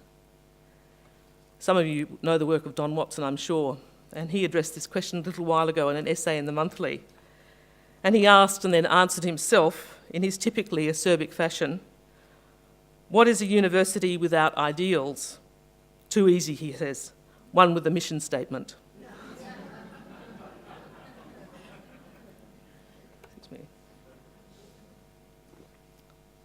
So what defines a university today? They're, I think, the the non-negotiable goals of universities. Universities in Australia remain regulated. Universities have to meet criteria set out in law, and as the Vice-Chancellor's indicated, governments and departments are very demanding of universities in the material that they provide, often, I think, unnecessarily so, adding to the burden of administration that many universities face. Basic power of universities is to issue particular types of qualifications, but one of the things that I've observed in my time here at UWA is that this self-accreditation status, as it's described, is now much more subject to pressure, both political, in terms of the frequency with which it has to be done, and also to incursion by professional bodies. In addition, universities in Australia must be research active, and as we've heard, the emphasis is very much on research output. And I think this is in some ways misleading the universities themselves. Instead of thinking about scholarship, research becomes the objective. A much broader emphasis, I think, is required. Expertise in existing knowledge rather than focusing exclusively on original research. And of course, technically, the universities are required to demonstrate a commitment to and support for free intellectual inquiry. That's a legally required feature of all higher education, even when some politicians are affecting to stop it. It's important to note that funding is not dependent on teaching quality or innovation. It's also said that universities should be self-governing communities. And for some universities, this is far less true than in the past, neither in the involvement of graduates, staff, or students. And we know that the federal government has indicated that they intend, probably, to shift the statutes from the state to the federal government. The impact of that, I think, is uncertain. But it may well be that there's even less involvement from the communities of universities. And of course, the same legislation requires broader social responsibilities, the so-called third stream that we're talking about. It's now part of the standards for registration as a university, although it's not well described or monitored. So the community outreach is said to be important, but there's nothing really done at a policy level to encourage it. I just want to talk a little bit about some of the pressures that universities are facing and then give some indications of how I think they're going to survive this onslaught. Partly the cultural momentum, the speed and efficiency, but also a great many tangible challenges. The structural sources of pressure on universities are very important, and they are driving out some of these wider values. Firstly, the adequacy of funding. In the early 1980s, public funding made up 90% of university income. It's roughly now 60%, depending on how you examine it. About 15% comes from full fee-paying overseas students. And again, this is across the Australian community, not necessarily in UWA. It's now a huge industry employing approximately 125,000 people, but subject to the ups and downs of the economy, to social pressures related to student safety and racial tension, and of course there are brand issues. So this is a volatile pot of money, which can't necessarily be relied on from one economic cycle to the other. And then there are smaller amounts of monies from consultancies and contracts, mainly for research. In all of this, the policy pressure has been on universities to become more productive, as I said earlier, to do more with less, to continue with essentially the same business model, if you like, but to operate more efficiently. Very familiar formula. And I think there are signs indeed from the current government that they may move in the direction that was previously repudiated by the previous government of domestic students paying fees. So that may produce another source of funds. One of the questions I would ask, and in some respects I think the universities can push back on this a little more vigorously, and that is that once a government becomes a minority financial stakeholder in the sector, surely there's a strong argument that they cede some of their right to dictate national education and research priorities. So that the funding problem is a real one, and I wouldn't want to be in the Vice-Chancellor's shoes. One of the outcomes of that is an active pursuit of business and philanthropic funds, which has its own problems, which I'll return to in a minute. One of the other sources of pressure is the concentration of executive power in universities. And I'm going to nod in the direction of Vice-Chancellor and say this is not a personal criticism, but it's a very obvious thing coming back after 20 years, that there has been a much greater concentration of power in the central part of universities. In that respect, they're very different from other institutions which have become flatter. There are a lot more time and workload pressures on academics that I think are not fully thought through by some sections of the administration. One of the things I mentioned was the funding sources and the fact that in future universities are going to have to look to a range of sources, including from the corporate sector and others. And I think we should be aware in all of this of the power of funding sources to distort priorities. Donors as a group undoubtedly have a pronounced effect on the nature and shape of universities. Nowhere more obvious than in the United States, where they've been funded in this way for a very long time. Bock, who is a former Harvard president of Harvard University, said very clearly that he thought there were many tainted dollars that universities had to take to fund themselves. And you will have seen the recent debate about funding of the Sydney Biennale and sponsorship by Transfield. There are tensions here that haven't been resolved and thought through, I think, in many of our universities. Some of the people who donate to universities do so out of a genuine philanthropy with no strings attached. Others very clearly attach strings, both in terms of the sort of research that's undertaken or the buildings or the programs they're prepared to support.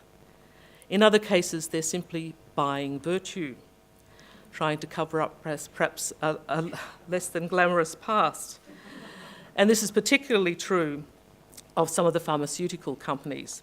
And people who work in the medical field will know that that can sometimes be a deal with the devil, because there have been significant problems with secrecy, with intellectual property rights, and with failure to publish when it's not in the interests of those companies. I've seen this particularly in relation to problems of mental health.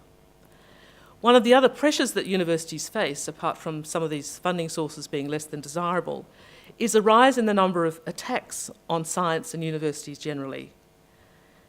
There are some very good examples of this, including here at the University of Western Australia.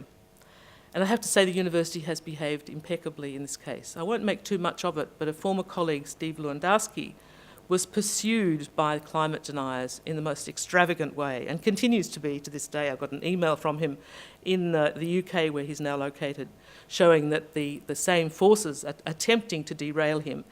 This has been developed into an art form in the United States, where junk science, as it's so called, is derided by people who get on these websites and posts. And of course, there's the whole pressure of technology and the online courses, which may or may not benefit universities in the future. I just want to spend a couple of minutes, though, talking about two other pressures that I think are important, and then I'll open it up to questions. One is the pressure to perform. Competition, measurement and management are potential problems for, I think, all of our universities. One of the things that's happened over time is that we try to measure research performance by things like the impact of the journals. I'm sure you're all familiar with these things, citation rates and so on. And there's an enormous pressure, I've noticed, on my colleagues to publish, not just here, but all over the world, effectively. And the reliance is on metrics, frankly, as someone who's been interested in measurement in psychology, of often very dubious quality indeed. Impact and citation rates sound as if they're incontrovertible, but they're not an indication of quality. And you might have noticed recently that a Nobel Prize winner swore that he would never publish in Nature and Science again, because they had deviated from what he thought was a reasonable practice in measuring the quality of work that came to them.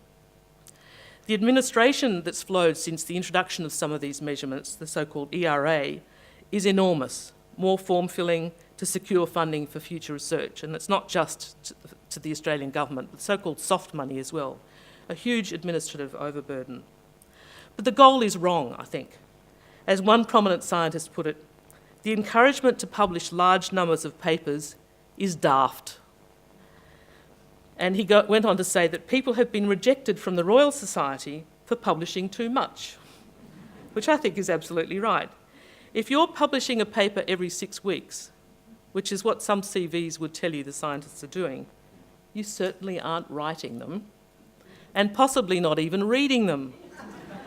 More likely, you're appending your name to somebody else's work with little or no data checking. So when there are problems with fraud, you'll sometimes find embarrassed authors amongst the group because they haven't actually checked it carefully. So we have these astronomical publication rates at the top end of our scientific achievement. And as Peter Lawrence, no relation, in a wonderful paper called The Mismeasurement of Science, and a zoologist from Cambridge put it, it's only achieved ultimately by cutting corners, by what he calls frankly unethical behaviour. And he argues in some detail about that. He also identifies the main villains as fashion, the management cult, and the politics of our time, with which I opened my address, all of which favour numerical evaluation of performance and reward compliance, but may produce some very unpleasant results. As I've said in another case, we've really all been invited to genuflect at the Church of Measurement. The business world has an almost religious devotion to measurement, the catechism being, if you can't measure it, you can't manage it.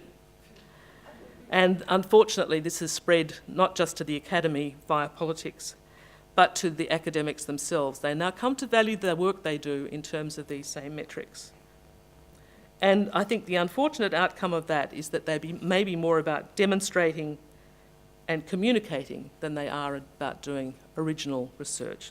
Not true in every case, but it's a problem not just in this country either, but around the world.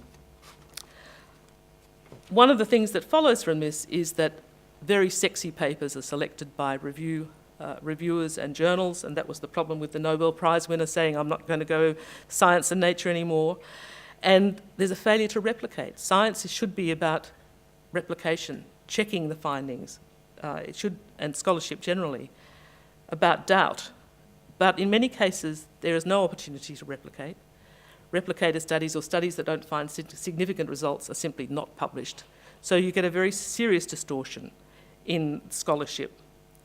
There are lots of things that contribute to that, and I won't go into them this evening, but it is one of the big challenges that are faced by our universities, the fact that we measure and then people teach and research, in this case, to that measurement. And then there are a range of factors that I think contribute to compromising the quality of our teaching. First of all, the reduction of staff input to decision making. There's much less collegiality in universities today than in the past. And the customers, as the students sometimes call themselves, can make some fairly unreasonable demands. But they would, given that they're paying a lot for their education. There's been a strong shift in focus from teaching to research. Teaching is poorly rewarded and not given the recognition it deserves. And there is tension for every academic between research and teaching. Quality teaching takes time. That makes it harder to do research, which is what's rewarded, and so less energy goes into teaching. And I know that that's not just in some parts of the world that I've observed, so I'm not telling tales on psychology, but I know across this university and others that that is a problem. It's been written about at length. The interesting thing is that people often say, well, if you get high-quality researchers in your department, that means they'll be excellent teachers. It doesn't follow, actually, and the research very clearly indicates that better research doesn't necessarily lead to better teaching. I'm conscious of the fact that I've skimmed across the surface this evening, and I was asked to speak for 20 minutes, which I think I have done slightly more than that. So what I want to conclude by saying is that there are a lot of pressures that are structural. They're outside the universities, things such as funding, those fashions and fads, the expectations of industry. But there are some pressures within universities that universities themselves can deal with. Universities, like that Nobel Prize winner, can resist some of these pressures. And I think there is a bit of a revolution going on now, particularly among scientists, who've seen some very unfortunate practices in response to the Church of Measurement. And the threats don't come from technology, from online courses. They are tools. If the universities are behind them, whether it's Harvard or Stanford or Sydney or UWA, they can deliver a quality education in just the same way. Not necessarily entirely through online courses, but certainly supplementing what they do, using the best kinds of production values in presenting material to students in ways that they find sophisticated and interesting. I think the challenge for universities is that they might lose their soul in the process of becoming faster and more efficient at what they're doing, measured by indicators that put them in various rankings which ultimately tell us nothing about the quality of what is being done. Thank you.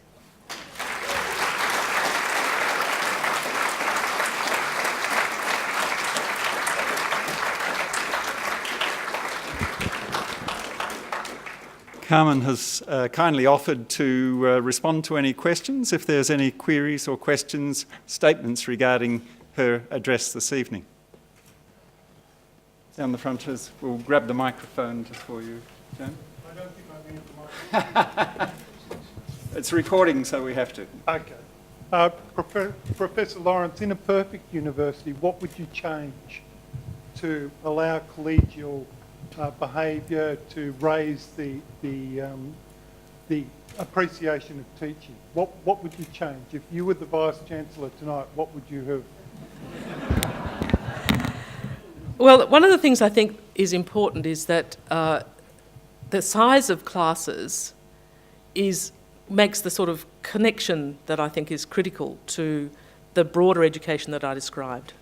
The size of classes makes that very difficult, not in every part of the university or universities generally. I actually think that the use of technology to do what lecturers do, instead of having someone like myself stand in front of a class of 300, 500, in the case of psychology, 1,300, and then have a sort of indifferent quality recording of that, which is what we do here at this university, and a few slides, and a lot of students then stay away and cram it all at the last minute if they possibly can. That instead of that, we should put a lot of effort into really good high technology, high production value lectures that are engaging, that could be sold off, could be part of an online course. And the time that is freed up then for those staff who are not having to stand in front of lectures or classes of that size would be to engage in a lot more small group teaching. Less assessment, I think, too, by the way. Less assessment, more small group teaching, better technology. You know, if we had a really good television studio here, Vice-Chancellor, that pulled in the best performers from around the place, not everyone would be good at it, and you get the best that you can. You import what you need from other places and free the researchers and teachers to do what they do best, which is to eyeball students. And I didn't mention this work tonight, but when you ask students what they want more contact. They don't want more technology. Thank you very much. Other questions just at the back. The microphone's coming. Thank you very much. I was wondering, perhaps combining a few things that we've heard about tonight, such as, of course, the role of alumni, the role of people and connections, and how technology might relate, and how teaching pressures and professional pressures might relate. What might be the role of the community, such as the alumni community, in being part of the teaching process? So maybe not academics, but as occurs in some professional areas such as engineering, guest speakers actually saying, sure, every university can do some online courses and just repeat those every year. You're getting no original value. You're not asking questions because you're just sitting watching a passive video. What about the role of the community in actually being part of that engagement with students? And again, real people, real questions, practical knowledge, and maybe some time that is not so much metrically productive, but just increasing people's scholarship, their personal connections, just their sense of community, and all those really important things for developing people to be, amazing people and graduates of the university. Look, I think you're absolutely right about the importance of that connection, and not just for fundraising and support, obviously for direct input. And I think the best teachers do that, but they don't have a lot of time to organise those sorts of connections. The pressure on academic staff to produce, publish, perform, and also to develop original pedagogy is considerable. And I think it's very clear to me that what gets sacrificed is the teaching. It's an awful thing to say about universities, and I'm not saying it exclusively about this one, but if you read the material, it's very clear that innovation, including an engagement of community and experts and so on, is not something that's particularly well done. Teaching is not professionalised in our universities. It's essentially whatever happens and however well people manage to do it.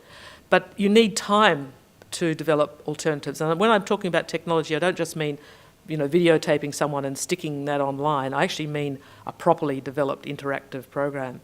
But in the end, that's only as good as the connection between people, and that takes time to respond to people online too. You still need real human beings doing that. And I suspect that engaging interested community members in some of that, particularly where professional skills are what are being expected, that a lot more of that could be done as well. It is about time, and as I say, if we reduce the pressure to do some of the more bizarre things that I've seen academics do, and I mean, it's like coming to another culture. And in one study, I was complaining about having to fill out ethics application forms for students. The university here is now doing a very good job of trying to streamline it, but you could spend your whole life practically doing that if you have students all doing different subjects, different areas of inquiry. They're the sorts of things that waste time and which need really to be eliminated, frankly, in most cases. I don't mean ethics approval, but the processes, so that people can get on with developing those relationships. I mean, a lot of academics wouldn't know to whom they might go to ask for that sort of input. Perhaps if I could just also address that question, because it is something that I think is a wonderful potential resource for the university, and that is through the alumni and through mentoring programs, intern programs, and having the data and the knowledge of who is doing what in each of those areas, so that we can pair students up with the experience that they require, so that they have hands-on skills, not only the academic knowledge, but then also helping them transition into the working community, into getting the experience and knowledge they require. And that's one of the focus that we're looking at in our Convocation Futures paper. And I've been working closely with Brenda Tournier, looking at how we can get a meaningful engagement, and even in terms of university graduates who then come back occasionally to get an update in their particular field of knowledge. One of the ideas that we're currently investigating is having an annual conference for UWA graduates, and we're teasing out whether that would be by faculty or by general skills and knowledge. In fact, I was involved in some meetings earlier today about the more general skills and knowledge that is available. We have the Deputy Chief Executive of the Australian Institute of Management here tonight. They're partnering with the university through the business school and many of those schools. Many of our professional schools need that management input, etc. There are a number of ways that we can assist that, and I think that is one of the major opportunities for an organisation like Convocation. Many universities think of themselves as the staff and the students. UWA has a unique aspiration and a unique original vision, in as much as that it was seen and conceived as the staff, the students and Convocation from day one, so that the alumni were there to make an integral part of the university. And I think we should exploit that, and that's one of the ways in which I think Convocation can help UWA achieve its goal of becoming in the top 50 universities by 2050.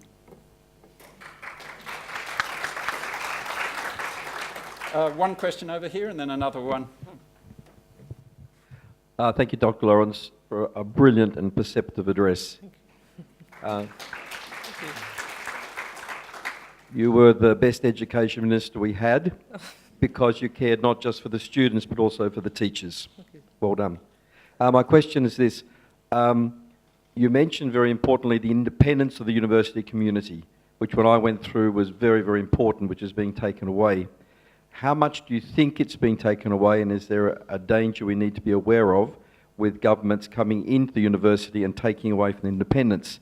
I say particularly, I'll give you an example. In Greece, when they broke away from the military junta, it was the students from the Polytechnio that led the charge against the junta, and because of that, they wrote into the constitution that nobody could enter the university outside the university community without the Vice-Chancellor's permission, because that was a sacred space independent of everything else. Look, I think there's a real risk of a more subtle form of takeover. I think I've hinted at some of the examples of that, where the sources of funding, the Commonwealth intrusion. The Commonwealth has become a very heavy regulator, not just in education. And I think that's distorted many of the priorities and programs of universities. So that sort of political interference, where the dollar comes from, the sort of potential for corporate corruption, but also the measurement, they're the things that, in a sense, subtly shift. But of course, one of the other things that's happened is that the way universities are organised has changed dramatically. And the real power of academic boards and committees, of deans and so on, heads of school, is, I think, demonstrably less than it once was. Now, there are some who would argue that that's a very good thing because you couldn't manage an institution of this complexity with all those amateurs running around making trouble. But on the other hand, it's important, I think, that anyone who's part of any organisation, company or university has a stake and is engaged and cares about the institution. I think the Germans have it right in their industrial relations. The members of the workforces in the big companies are on the board. They're part of the story. They set the direction. They are engaged in every aspect of the operation of the company. They're willing to make shifts when they're necessary. That sort of collegial engagement, I think, has diminished in Australian universities. I could be wrong. I'm not involved in any of those discussions or decision-making, but it's an impression that I've gained, which a lot of academics who've been around for longer continuously would point to as a serious problem. And that means you're less able to resist those other pressures then, because there's no one coming together. I mean, one of the problems, I think, with universities, with their globalising character, is that academics who are clearly on the move, you know, who want to do well, it's a highly competitive environment, who want to be promoted, find positions in universities around the world, and most universities are made up now of academic gypsies who don't really belong in any continuing sense to the place where they're working. Now, if that balance is right out, there's another tension. I'm not saying you want everyone to be here, born here and, you know, stuck in the mud, but you need a reasonable balance, I think. Yeah. Thank you very much. Another question just here, I think. Professor Lawrence, how would you rate the current government's, plural, ability to, first of all, understand the problems that you've outlined so well and then react to them?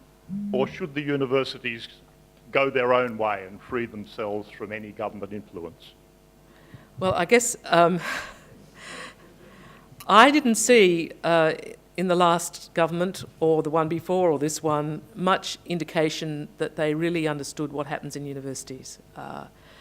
And tragically, nor did I see as much knowledge in the senior levels of the bureaucracy, who might well inform their political masters, ministers, rather better than they had done. So it seemed to be a failure to me at both levels. The bureaucracy, where often the process was more important than thinking about the serious questions about what we were trying to do in universities, that the bureaucrats themselves become captive of this ticker box mentality, that, you know, KPIs and outcomes measured in really quite superficial ways drive decision making. I'm caricaturing it a bit, but that was certainly, you know, evident to me on the Gonski panel as well.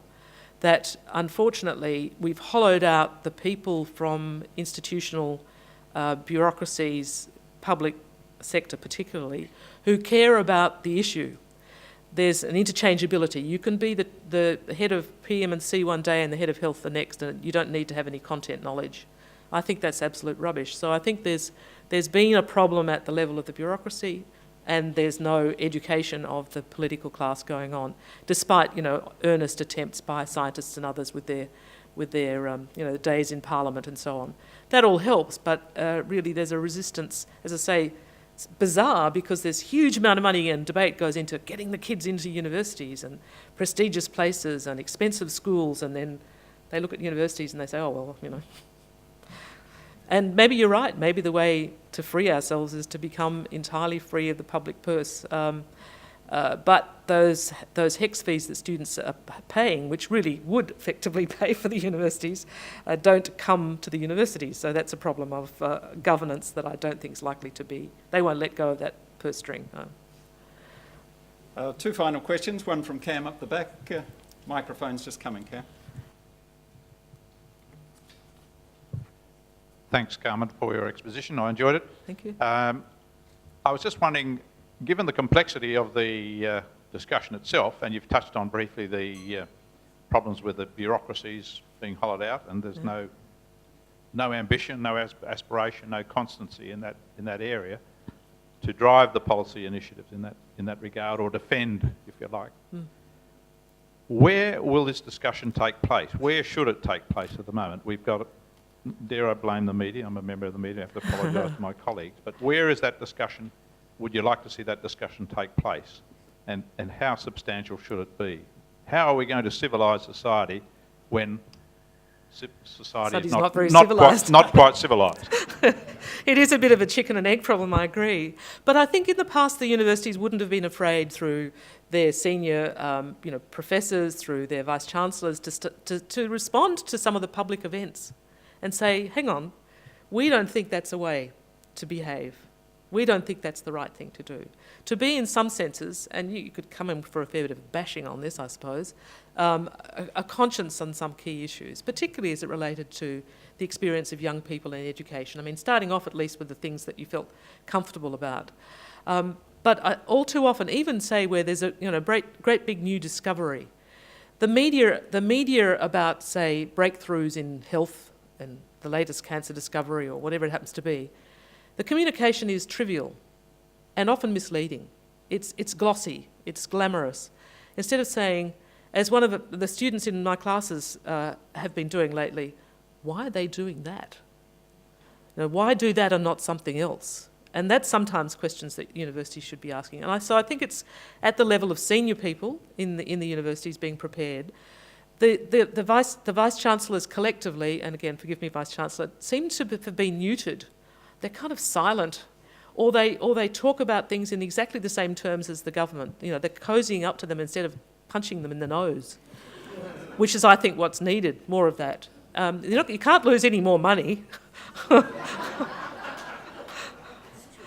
So I think a bit of courage, at the Vice-Chancellor level as well, and Chancellors for that matter, that serious debates about the direction which we're going don't happen by people having them, over dinner in the university club. You have to get out there. I'm sure we could probably go far longer tonight on this topic and go the rest of the evening. There was one final question. Patrick, could we just have the microphone down in the centre there? Still a question? We'll pass. I think there was one just behind Rob. Thank you very much. One final question. Yes, Professor, what awareness is there among the senior people in the university of the unintended consequences of the market forces that are now expected by politicians to determine the evolution of higher education? It seems to me that there's a tremendous bias towards subjects and disciplines that have an instrumental utility. And there's a danger that subjects that don't have any instrumental utility will become extinct. What's your view on this subject? Well, this is one area where I think it's important to congratulate this university, particularly, for having, in a sense, anticipated that problem becoming even more serious than it was. One of the consequences of having the broadening units and the undergraduate program that is now in place is that enrolments, as the Vice-Chancellor said, in things like languages, classics, ancient Greek, music, things that do have a capacity to get young people thinking beyond the boxes of future employment, that change in the undergraduate program, I think, has been a very significant shift in the way that the university is conducting itself, and therefore its capacity to attract really competent scholars in those fields and keep those programs running and have the scholarship available to the next generation. Some universities, as you know, have just lost big sections of their faculties and programs because they didn't have sufficient numbers of students coming through. This way, not only do you keep them open, but you really engineer an outcome for students that is highly desirable. If you ask the students themselves, they'd probably say, I'd rather get my degree over in 3 years and buzz off. But I think we have to resist that and say, no, this is a very important part of your life, and you will, as parents do, you will remember these days for the rest of your life if it's done well. Thank you. Thank you. Thank you very much.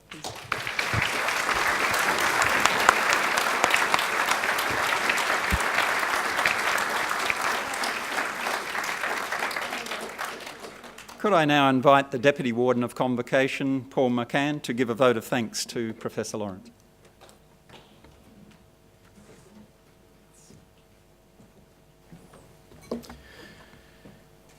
Special guests, ladies and gentlemen, Professor Lawrence and Vice-Chancellor. How privileged we are to hear from such an accomplished and well-regarded alumna of this university, a significant West Australian, fantastic Australian altogether. And I think that it's really timely at this stage where for myself personally, my son started in the University in Arts just a couple of weeks ago.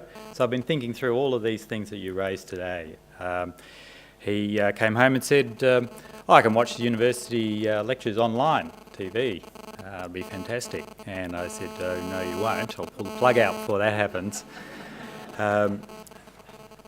So I think the matters that the Vice-Chancellor referred to in the beginning, such as the focus on the digital development, researching, transition to the new courses and so on, all these things are very, very important to maintain the university moving in the direction that the young people are also moving in this day and age. Without digital or electronic means, they would actually become disconnected with their former development with what would be provided if that was not provided by the university as well. Nonetheless, I think the science and technical side, which happens to be by my own background, isn't necessarily the only answer. The creative commitment of citizens are needed, as you rightly pointed out, Professor. You also mentioned that what's key to universities is valuing the knowledge for its own sake, the vocational development, of course, and I'm hoping that particularly for my son, get him out of my house.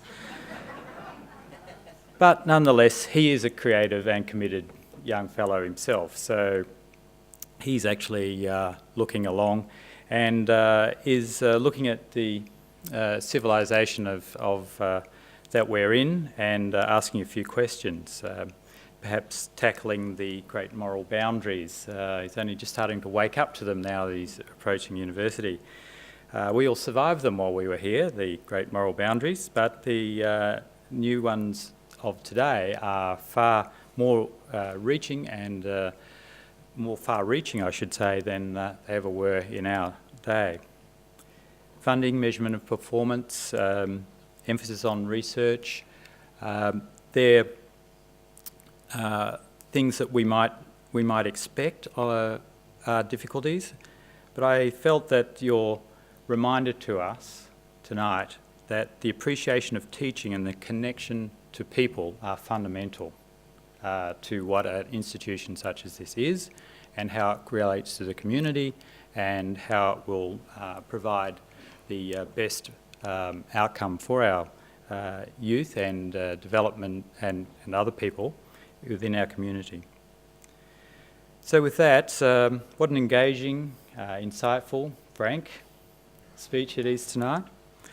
And I would like to propose a motion and move a vote of thanks for Winthrop Professor Carmen Lawrence's speech tonight.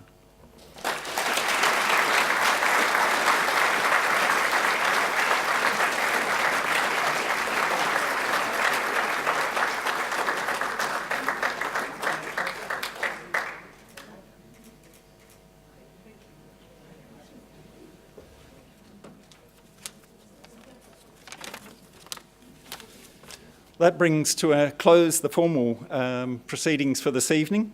Simply remains for me to thank you for attending the second ordinary meeting. I look forward to keeping you up to date with developments in Convocation as they occur throughout the year. I'd like to thank Tracy Taylor for the convener of our outreach committee, as well as Juanita Perez and Chris Gorham in the Convocation office for all their efforts in organising this first ordinary meeting for 2014. Drinks and supper will now be served.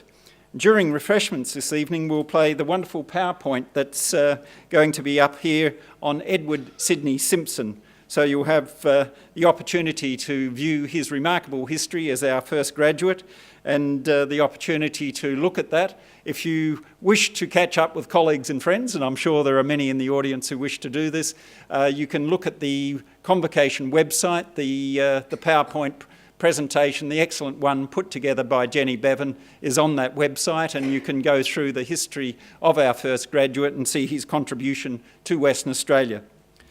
Please stay and catch up with colleagues and friends, have a drink and some of our supper. Thank you very much for attending. It's been good to have you here.